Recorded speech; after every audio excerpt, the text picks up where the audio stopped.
Lalu dibawanya aku ke pintu gerbang, yaitu pintu gerbang yang menghadap ke sebelah timur. Sungguh, kemuliaan Allah Israel datang dari sebelah timur, dan terdengarlah suara seperti suara air terjun yang menderu, dan bumi bersinar karena kemuliaannya. Yang kelihatan kepadaku itu adalah seperti yang kelihatan kepadaku ketika ia datang untuk memusnahkan kota itu, dan seperti yang kelihatan kepadaku di tepi sungai Kebar. Maka aku sembah sujud. Sedang kemuliaan Tuhan masuk di dalam bait suci melalui pintu gerbang yang menghadap ke sebelah timur. Roh itu mengangkat aku dan membawa aku ke pelataran dalam. Sungguh, bait suci itu penuh kemuliaan Tuhan. Lalu aku mendengar Dia berfirman kepadaku dari dalam bait suci itu. Orang yang mengukur bait suci itu berdiri di sampingku, dan ia berfirman kepadaku, "Hai anak manusia, inilah tempat tahtaku dan inilah tempat tapak kakiku. Disinilah aku akan diam di tengah-tengah orang Israel untuk selama-lamanya. Dan kaum Israel tidak lagi akan menajiskan namaku yang kudus, baik mereka maupun raja-raja mereka, dengan persundalan mereka atau dengan mayat raja-raja mereka yang sudah mati. Juga tidak dengan meletakkan ambang pintu mereka dekat ambang pintuku, atau mendirikan tiang-tiang pintu mereka dekat tiang-tiang pintuku, sehingga hanya dinding yang memisahkan aku dari mereka.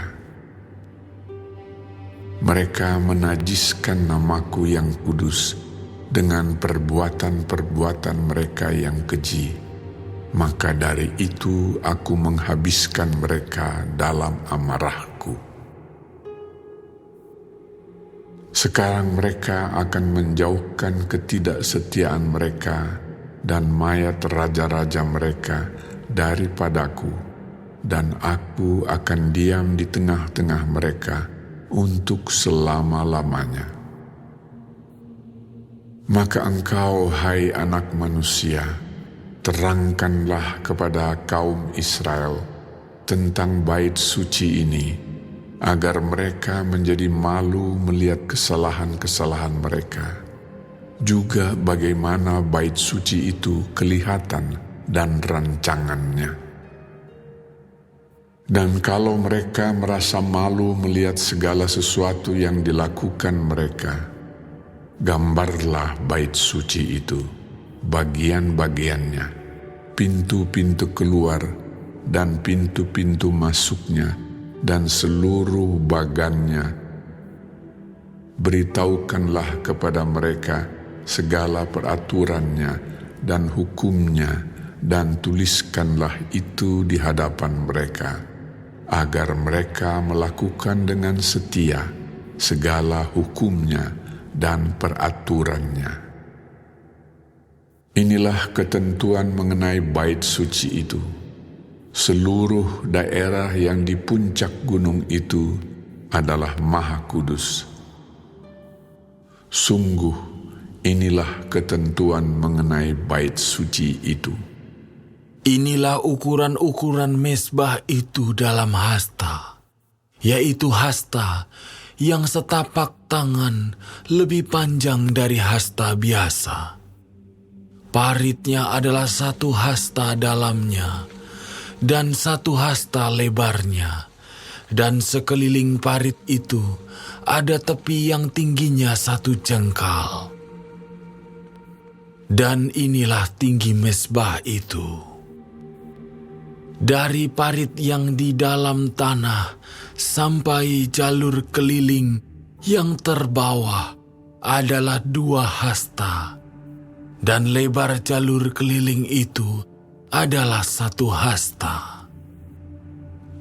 Tempat perapian itu panjangnya 12 hasta dan lebarnya 12 hasta, jadi 4 persegi. Jalur yang mengelilingi perapian itu panjangnya 14 hasta dan lebarnya 14 hasta, jadi 4 persegi juga. Sekeliling mezbah itu ada parit yang 1 hasta lebarnya, dan sekeliling parit itu ada tepinya yang 1/2 hasta lebarnya. Tangga mezbah itu adalah sebelah timur. Lalu ia berfirman kepadaku, Hai anak manusia, beginilah firman Tuhan Allah. Beginilah peraturan mengenai mezbah itu. Ketika sudah selesai dibuat dan hendak mempersembahkan korban bakaran di atasnya dan menyiramkan darah padanya, berikanlah kepada imam-imam orang Lewi dari keturunan Zadok seekor lembu jantan muda untuk korban penghapus dosa. Sebab merekalah yang boleh mendekat kepadaku untuk menyelenggarakan kebaktian. Demikianlah firman Tuhan Allah.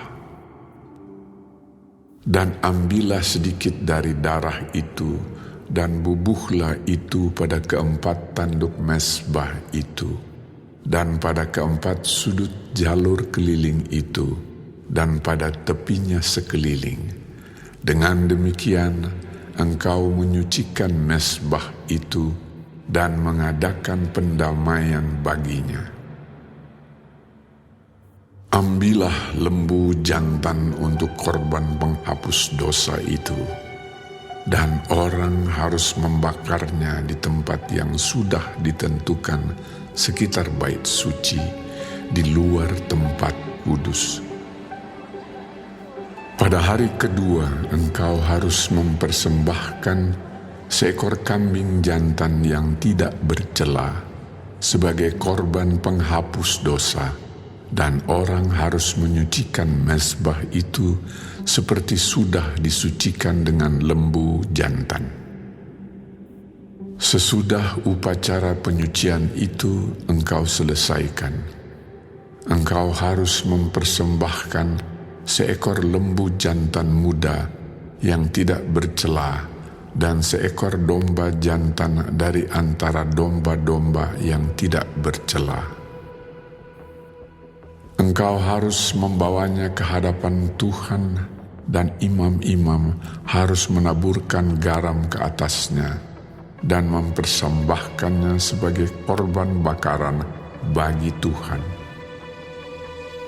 Selama 7 hari engkau harus mengolah setiap hari seekor kambing sebagai korban penghapus dosa.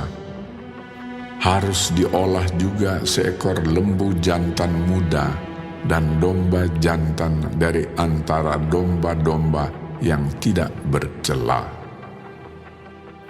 7 hari lamanya mereka harus mengadakan pendamaian bagi mezbah itu serta mentahirkannya, dan dengan demikian mentahbiskan mezbah itu.